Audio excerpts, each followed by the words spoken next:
దగ్గరనే ఈ ఉక్కు పెట్టేసి ఇక్కడ నుండి చూడండి, ఇక్కడ నుండి ఈ పాయింట్ ఎక్కడుంది మనకు, ఈ పాయింట్ ఎక్కడుందో అక్కడ ఈ పొజిషన్ లో మార్క్ చేసుకోవాలి. ఓకే, ఇక్కడ నుండి కిందికి ఈ డాట్ ఎంత ఉంది అది మనం మార్క్ చేసుకోవాలి. ఈ డాట్ ఇక్కడ ఉంది చూడండి, ఇక్కడ ఉంది, ఇక్కడ డాట్ వచ్చింది, ఇక్కడ ఖర్చు వచ్చింది. సో ఇప్పుడు మనకి బ్లౌజ్ తోటి పని లేదు. మాక్సిమం 10.5 దగ్గర మనకు ఈ మార్కింగ్ అయితే ఉంటుంది. ఎందుకంటే 38 సైజ్ కదా, 10.5 దగ్గరనే ఉంటుంది. ఇక్కడ నుండి 4 ఇంచెస్ దగ్గరనే ఉంటుంది. చూసారు కదా, ఇక్కడ 4 ఇంచెస్, ఇక్కడ నుండి 10.5, అది పర్ఫెక్ట్ గా మనకు మ్యాచ్ అయిపోతుంది అనమాట. ఇక్కడ నుండి 3 ఇంచెస్, ఇదిగోండి 3 ఇంచెస్ దగ్గర డాట్ మార్కింగ్. ఒకవేళ చెస్ట్ ఎక్కువగా ఉన్న వాళ్ళకి ఇంకొక 1/2 ఇంచ్ కిందికి తీసుకోవాలి. ఈ చెస్ట్ నార్మల్ గా ఉంది కాబట్టి 2.5 ఏమో చెస్ట్ పాయింట్, ఇదేమో ఖర్చు. ఓకే, ఇక్కడ నుండి మనం ఇక్కడ నుండి ఇలా స్ట్రైట్ గా మనం డాట్ కి తీసుకోవాలి.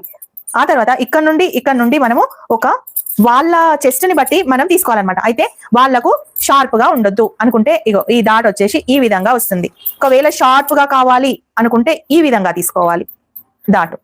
షార్ప్ వద్దు అనుకుంటే, రౌండ్ గా చెస్ట్ కనబడాలి అనుకుంటే కొంచెం ఒంపు తీసుకోవాలి. షేప్ షార్ప్ గా కావాలి అనుకుంటే ఇలా ట్రయాంగిల్ లాగా మూల కరెక్ట్ గా ఉండాలి. ఇక్కడ నుండి ఇదిగో కరెక్ట్ గా ఈ ప్లేస్ లో మనం ఒక లైన్ తీసుకొని ఎక్కడైతే మనకు ఈ డాట్ పాయింట్ ఉందో అక్కడి వరకు ఈ విధంగా మనం కొట్టేసుకోవాలి ఇక్కడ.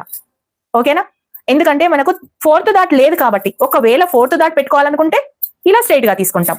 మీకు ఇది ఎన్నో వీడియోస్ లో కూడా చెప్తున్నాను. 4th డాట్ అవసరం లేదనుకుంటే ఇక్కడ ఇంకా కూడా కొంచెం ఫోల్డింగ్స్ రావద్దు, చెస్ట్ నీట్ గా కావాలి అనుకుంటే ఇంకా కొంచెం పైకి కూడా మనం తీసుకోవచ్చు. సో ఇక్కడ 4th డాట్ అవసరం లేదు, ఇంకా షేప్ కూడా పర్ఫెక్ట్ గా వస్తుంది, షేప్ కూడా జారిపోకుండా ఉంటుంది.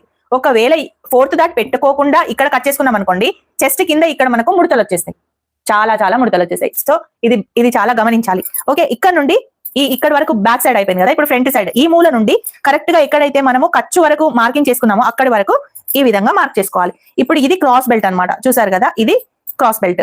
ఈ విధంగా మనకు షేప్ అనేది ఫ్రంట్ షేప్ వచ్చేస్తుంది. సో ఇది పర్ఫెక్ట్ షేప్.